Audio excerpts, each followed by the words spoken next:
Nah, ana soimun, saya puasa, ana soimun. Tangan kita berbuat maksiat, kaki kita berbuat maksiat. Maka ingat, ana soimun, saya sedang puasa, saya sedang puasa. Supaya apa? Mengingatkan hati kita supaya kita tidak keterlanjuran dalam berbuat maksiat. Itu saumul umum, saumul khusus. Nah, kalau kita mau naik saumul khawas, ini sangat-sangat sulit. Kalau kita mau naik saumul khawas, ini sangat-sangat sulit. Karena saumul khawas itu harus, ya kalau bahasa orang sufi harus ujlah. Harus menghindarkan diri, menjauh, tidak kerja, tidak di rumah, ya. Maka ini adalah saumul khawas.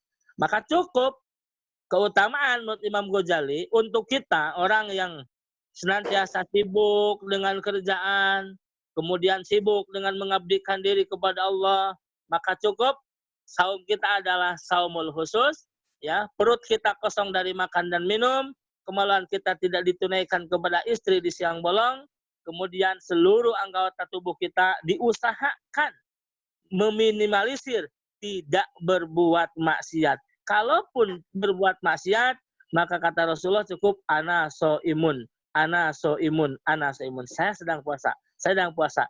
Ini mengingatkan hati kita, mengingatkan diri kita supaya tidak keterlanjuran berbuat maksiat. Kemudian yang berikutnya, apa yang membatalkan puasa?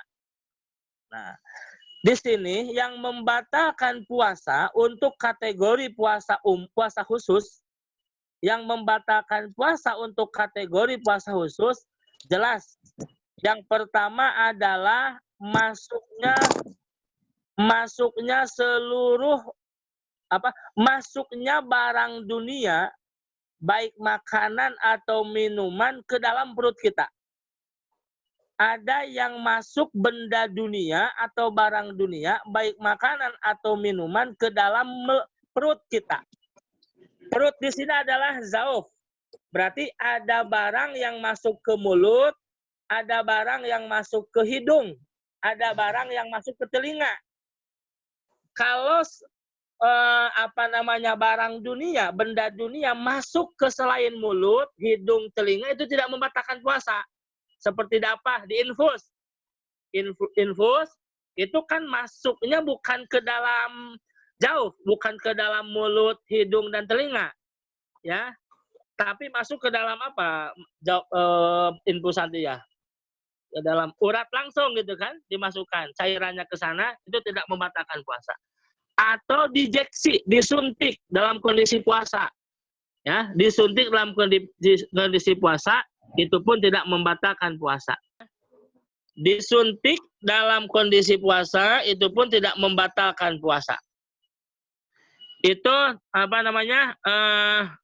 yang membatalkan yang membatalkan puasa secara umum. Sekarang yang membatalkan puasa khususnya, yang membatalkan puasa seluruh adalah khamsun yuftirna shaim. Nah ini, ya, dalam hadis Rasulullah Sallallahu Alaihi Wasallam ada 5 perkara yang membatalkan puasa. Di sini bukan batal puasa secara bentuk puasa, tapi membatalkan pahala puasa. Ada 5 perkara yang membatalkan pahala puasa. 1, al-kidbu, berdusta. Kemudian 2, gibah, menceritakan kesalahan kejelekan orang lain, itu termasuk membatalkan pahala puasa. Yang ketiga adalah namimah, mengadu domba, dapat membatalkan pahala puasa. Kemudian yang keempat adalah sumpah dusta, sumpah bohong, sumpah fajirah, sumpah jahat, sumpah berdusta, bersumpah tapi dusta. Ini juga dapat membatalkan pahala puasa. Kelima adalah wanadharu bisyahwatin, melihat dengan penuh syahwat. Di sini berarti laki-laki melihat lawan jenisnya dengan syahwat, ini dapat membatalkan pahala puasa. Istri melawat lawan jenisnya dengan syahwat, ini pun dapat membatalkan puasa. Tapi yang bukan suami istri. Laki-laki melihat istri yang bukan muhrimnya, perempuan yang bukan muhrimnya. Istri melihat laki-laki yang bukan muhrimnya, melihat dengan syahwat, ini dapat membatalkan pahala puasa. Nah inilah yang, tingkatan inilah yang akan mendapatkan pahala puasa yang luar biasa di sisi Allah Subhanahu wa Ta'ala. Jadi menurut hadis ini, Imam Ghazali menyimpulkan bahwa yang membatalkan puasa untuk kategori saum khusus, ya, kategori saum khusus ada dua. Satu, masuknya benda dunia ke dalam perut kita. Masuk melalui 3 lubang. 1 mulut, 2 hidung, 3 telinga.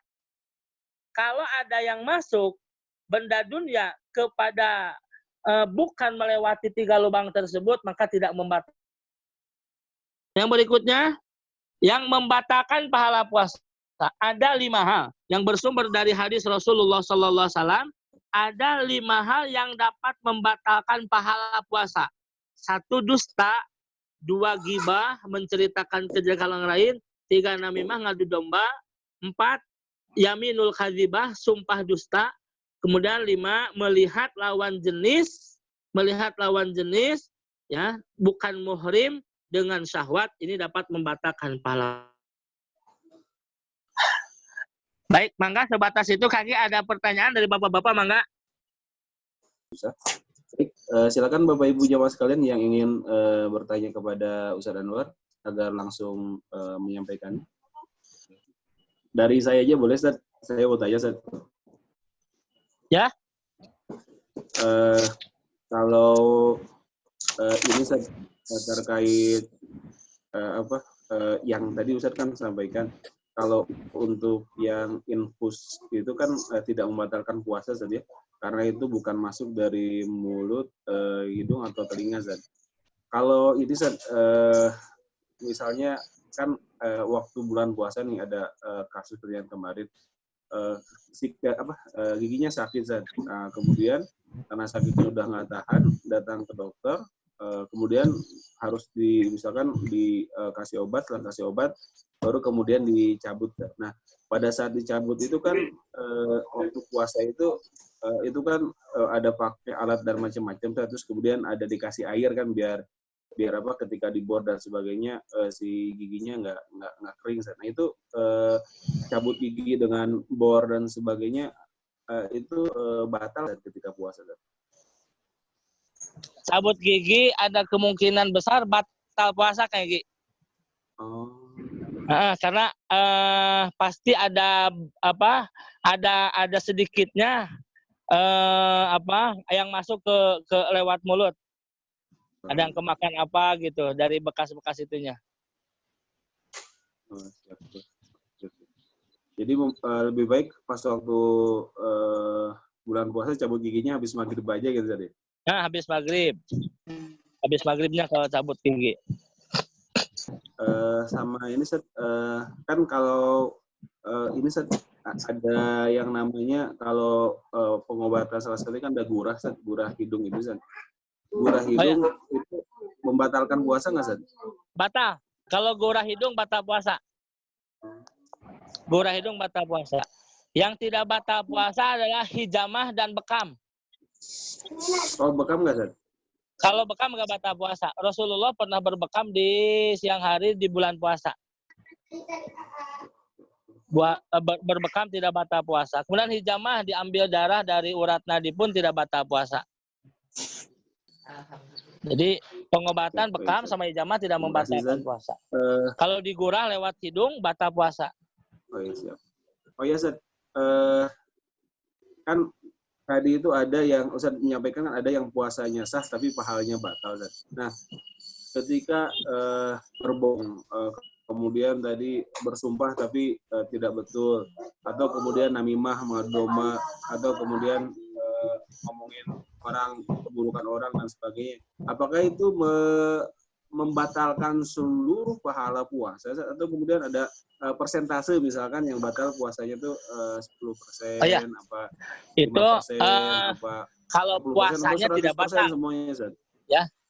Kalau puasanya tidak batal, tetapi pahalanya itu pahalanya akan batal. Batal itu akan masuk pada hadis Rasulullah SAW, kam min soimin. Banyak orang yang berpuasa hanya tidak makan, tidak minum saja. Tidak menunaikan syahwat kepada istrinya, hanya tidak. Tetapi dia tidak mendapatkan fadilah, pahala daripada puasa tersebut. Jadi di akhirat itu kalau tulisan itu kosong saja gitu. Jadi hanya sebatas hanya sebatas gugur kewajiban, tapi tidak mendapatkan fadilah daripada puasa. Apakah puasanya seluruhnya tidak mendapatkan pahala dari Allah, wallahu a'lam bishawab. Itu urusan Allah. Yang jelas Rasulullah telah memberikan tarhib, memberikan warning kepada kita bahwa kalau puasa seperti itu nanti di akhirat hanya sebatas tidak mendapatkan apa-apa, hanya capek saja, tapi tidak ada upah dari Allah. Seperti itu. Kalau untuk yang puasa kemudian berbohong atau misalnya membicarakan aib orang lain, itu apakah pahalanya batal walaupun istighfar, setelahnya istighfar kemudian apakah pahalanya batal atau tetap dapat, Ustaz? Kalau berbohong untuk menyelamatkan orang lain atau berbohong untuk membahagiakan istri, ya, berbohong untuk membahagiakan istri, menyelamatkan orang lain, atau berbohong untuk membahagiakan istri, ini disebut tauriyah, ya. Berbohong menyelamatkan orang lain atau membahagiakan istri, ya, ini disebut tauriyah. Apakah pahalanya batal atau tidak? Ini tidak. Kalau tauriyah tidak membatalkan pahala puasa. Nabi yang pernah tauriyah adalah Nabi Ibrahim alaihissalam. Nabi yang pernah tauriyah adalah Nabi Ibrahim alaihissalam. Ketika dia dengan Siti Hajar, maka kata Nabi Ibrahim, hadhihi ukhti, ini adalah saudara saya, padahal istrinya sendiri, gitu kan. Ketika ditanya oleh Jabbarin, ini siapa? Ini adalah saudara saya, pada istrinya sendiri. Ini disebut tauriyah, demi menyelamatkan. Maka tidak membatalkan pahala kalau tauriyah. Berbohong, menyelamatkan orang lain, atau membahagiakan istri tidak membatalkan pahala puasa. Dengan catatan membahagiakan istri itu bukan asal membahagiakan, tapi kayaknya kalau saya jujur, ini istri marah nih. Marahnya luar biasa nih. Maka berbohong saja. Itu. Tapi jangan hal-hal yang lain berbohong. Contoh istri sedang masak. Pak, cobain nih Pak, enak nggak Pak? Wah enak, padahal asin gitu. Nah ini disebut tauriyah. Kalau untuk berbohong yang bukan untuk kebaikan, berbohong maksudnya berbohong buat maksiat, tapi setelah itu istighfar, tetap batal juga pahala puasanya, Ustaz? Berbohong, tapi setelah itu istighfar, batal juga pahala puasanya. Ini ufawwidu ilallah. Ini semuanya diserahkan kepada Allah, wallahu a'lam bishawab.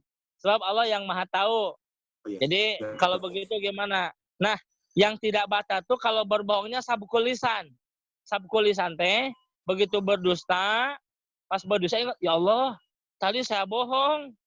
Padahal saya sedang puasa, astagfirullah, dah tobat, istighfar, ini batal puasa tidak membatalkan puasa. Kalau berbohongnya sabqul lisan. Sabqul lisan teh keceplosan lah gitu bahasa kita mah. Oh iya, Ustaz. Siap, Ustaz. Baik, Ustaz. Terima kasih banyak karena waktu 1 menit lagi. Terima kasih banyak atas ilmunya kepada kami semua, kepada jamaah sekalian.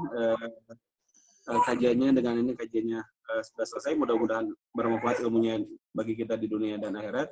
Dan insya Allah besok ada kajian lagi. Ajak tetangganya, ajak keluarganya untuk bisa ikut kajian bersama-sama, mumpung kita bisa bersama-sama di rumah keluarga. Assalamualaikum warahmatullahi wabarakatuh. Assalamualaikum warahmatullahi wabarakatuh.